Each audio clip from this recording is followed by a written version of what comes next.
Update 6: Explicit conversation on wife's phone. Again, thank you for all the supportive messages, and I'm especially glad to hear that this saga of mine is benefiting others who are going through similar ordeals. Most of the action since my last update happened yesterday. Between Wednesday evening and Saturday, I was focused on ghosting my STBXW. Ignoring all avenues of contact. I'm giving this to you in the order of events rather than the order I learned of the events. I checked the VAR and voicemail on Sunday morning, the 3rd of September 25. I had no idea what my wife was doing or what was happening at home before then. Let's start from the point I drove away. From the VAR, I know that when she realized I was gone, she called out my name and opened the front door. I know she tried to call me about then, so she must have hung up on the AP without much warning. She called someone else. From the tone, it might have been her mother or brother, I don't know. She told them I've left her. Whoever it was must have asked why, because she responded by saying she didn't want to get into it because it was private, but she was worried I wouldn't come back and didn't know where I was. I didn't hear any lies, but I also didn't hear a true account of events. About half an hour after I had left and while this phone conversation was still ongoing, the AP showed up at our door. She ended the phone conversation. AP said something that was too muffled for me to understand. I don't think she opened the door to him, so it was shouted through triple glazed glass. She said he can't be here, that he has done enough damage and he has to leave right now. Then she said if he didn't leave she'd call the guards. That's the Irish police. They're called the Garda Síochána, but colloquially people just call them the guards. I didn't hear from her though the VAR again for the night, which just means she didn't stay in the sitting room. She could have left the house to visit a friend, because I received another call that night from her using a number I didn't recognize. I hung up once I knew it was her. She left me a voicemail saying how sorry she was, that she loved me, that she never wanted to see AP again, it was over. She said it was just physical and didn't mean anything. Mostly, she was begging me to call her back or to come home. Most of the voicemail messages were like that, or, please let me know you're not dead. In one she was angry. She called me a coward for running away, but after leaving that message she left another one apologizing and saying she didn't mean it. One thing I found odd was that none of her family had tried to contact me. The VAR cleared that up. She was telling them not to and just to let her know if I contacted them. You know what? If I didn't have the VAR, I would have been left assuming she was spouting all sorts of venom about me to her family and mine. Knowing that she didn't calmed me down a bit.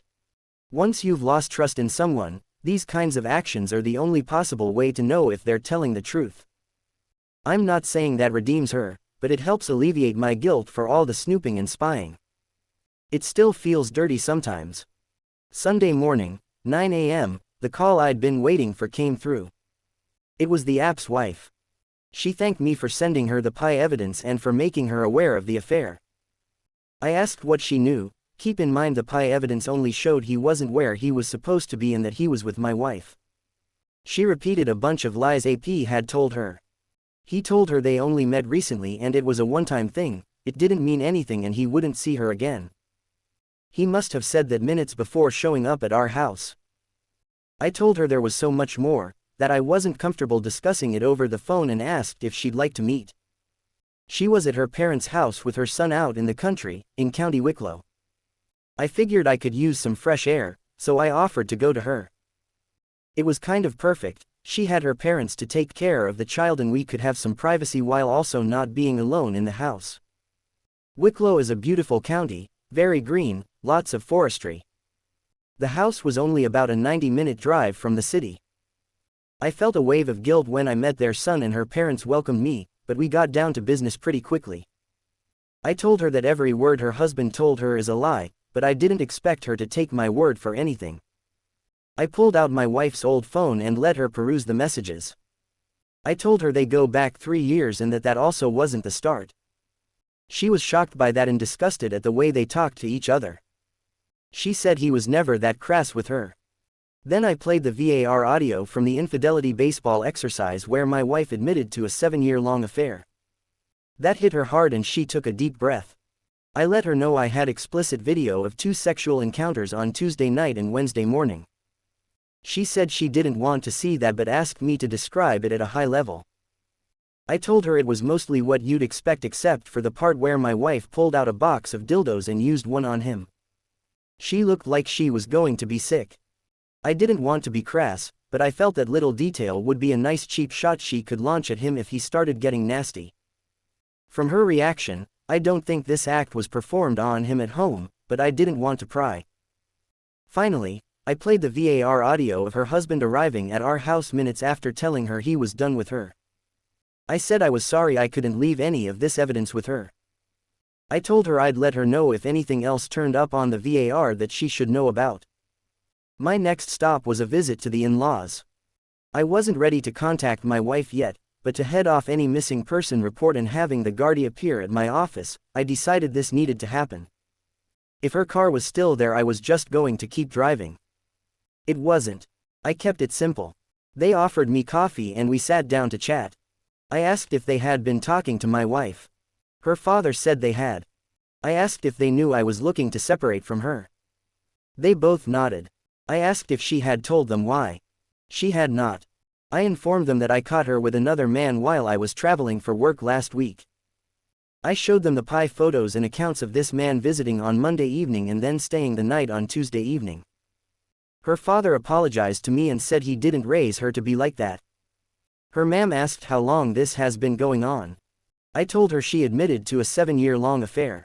I told them we were getting a divorce. There was no coming back from this, and that by refusing to move out of the house, my wife was just costing us both money as I had to stay in a hotel and was entitled to use joint funds for that. I said there was no universe where I would be willing to continue living under the same roof as her and it was in her best interests to find somewhere else to stay until we can sell the place. They agreed with this and said they'd talk to her. I got home and found an email from my STBXW saying she will be willing to sign the separation agreement and move back to her parents' place, but she wants us to meet and talk. I haven't responded as of the tinme of writing Monday evening. At about midnight, I called home and told my parents what was happening. It was kind of emotional. I haven't been back there since before COVID. They were quite upset. I didn't tell them I was thinking of returning home just in case those plans change. Now you're caught up. Update 7: Explicit conversation on wife's phone. It's Saturday, March 15th.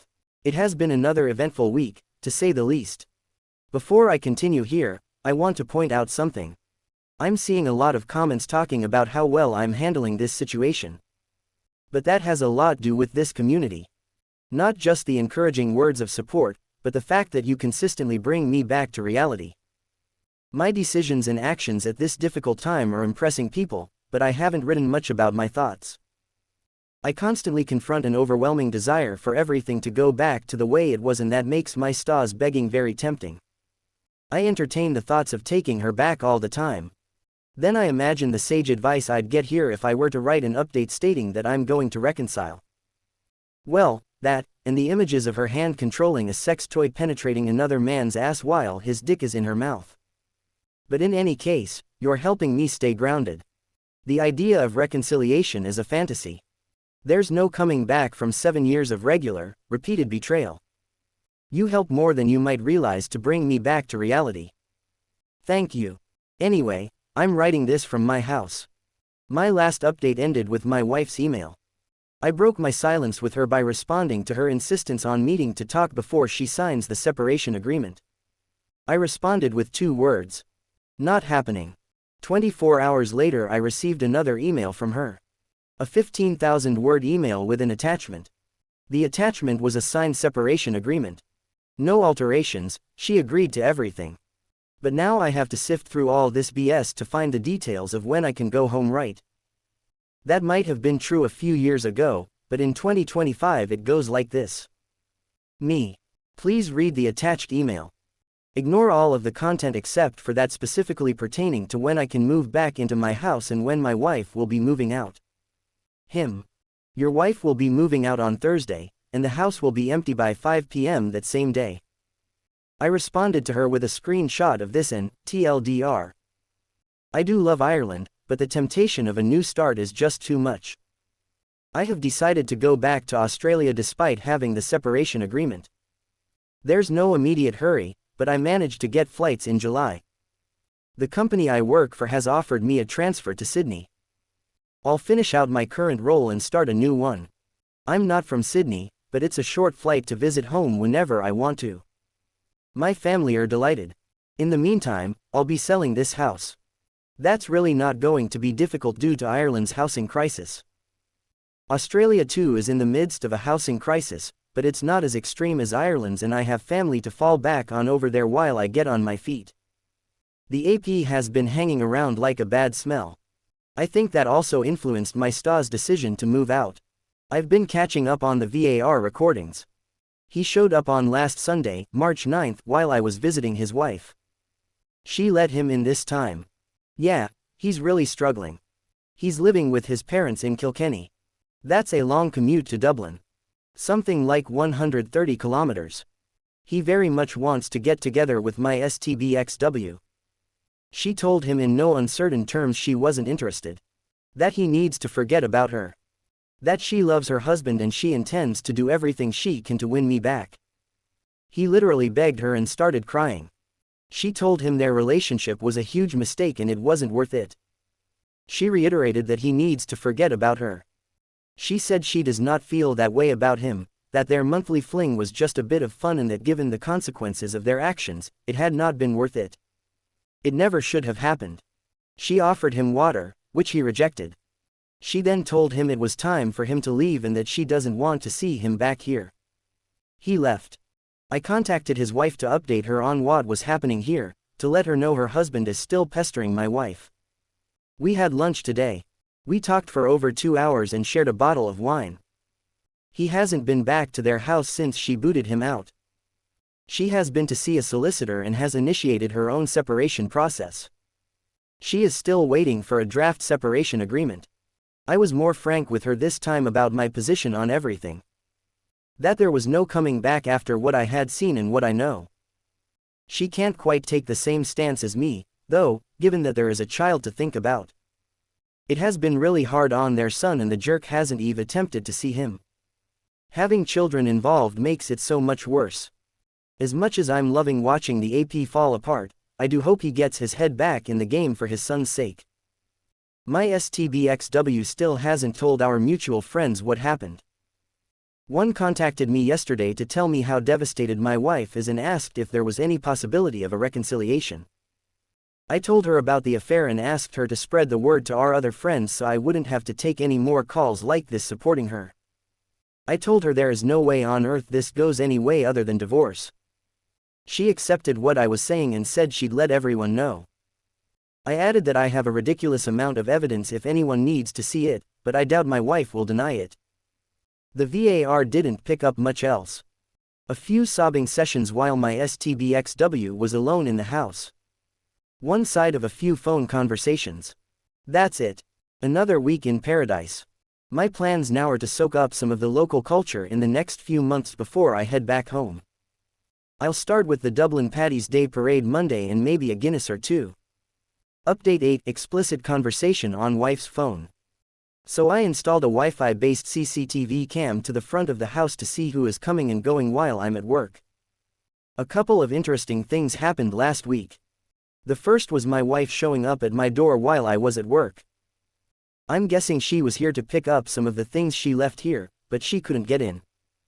I had a good laugh watching her try to get in, though it was a recording I was watching, not in real time. She would have known I wouldn't be home at that time. The other visitor was the AP back again. I caught the alert on time for a live interaction this time. I turned the intercom up as loud as it goes and blasted for all to hear, "She's not here, mate. If you're looking for your sex toys, they're not here either, but I can offer you a carrot. I've never seen someone move so fast to get away from my door. It isn't even a hidden camera, it's more of a security camera. If they showed up at night it would have blasted a security light at them alongside a flashing red light to indicate it was recording. I guess they just didn't expect or notice it. I let the app's wife know he was here again and she updated me on their situation. Apparently he told her he wanted to come home and that the affair was a big mistake and not something he is invested in. She knew that was BS based on the fact that he was back here begging my wife to take him back on his last visit. She said this made her decision to divorce him a no-brainer. She told him that and he got angry. Told her he was going to fight for custody of their son. He has a snowball's chance in hell. Since she threw him out, he hasn't taken the slightest interest in their son.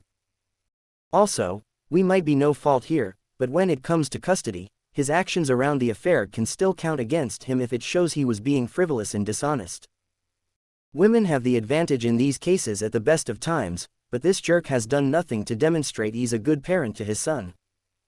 Back to my wife, she has been respecting the separation agreement, so I decided to throw her a bone and make arrangements for her to collect her things. I told her she could come and get them on Saturday. Saturday came along and she asked if we could talk. I told her there was nothing she could say that I wanted to hear. She reminded me that I had told her I needed full disclosure from her about the affair and that she hadn't had an opportunity to do that. Apparently that email was an attempt at that. She said it contains a full play-by-play account of the affair, including communication by email and text that she included.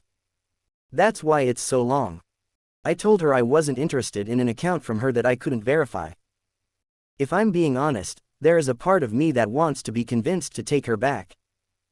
I'm on a strong path now, and reading a carefully curated 15K word email destined to convince me to cave is just going to make me doubt myself. Anyway, she then suggested we finish the interrogation we started a few weeks back. The infidelity baseball.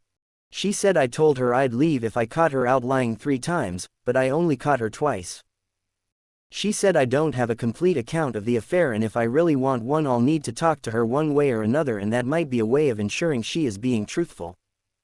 I wanted time to prepare, so I told her to come back in a week, which will be this coming Saturday. Right now I'm gathering more evidence. I'm looking through bank statements and financial records going back as far as I can. In the comments on these posts there have been some good suggestions for questions I should have asked. I'm going to use them. If anyone can think of anything I should ask her, let me know. As far as I'm concerned, this is a continuation of the last attempt. She already has 2 strikes. Post edit the 29th of March 2025. This interaction is happening in about 1.5 hours from the time of writing. I feel prepared. I'll update everyone during the week, but I'll be going dark until then. I'll need some time to clear my head after this. I have a clear list of questions to put to her, many based on your input here. Thank you.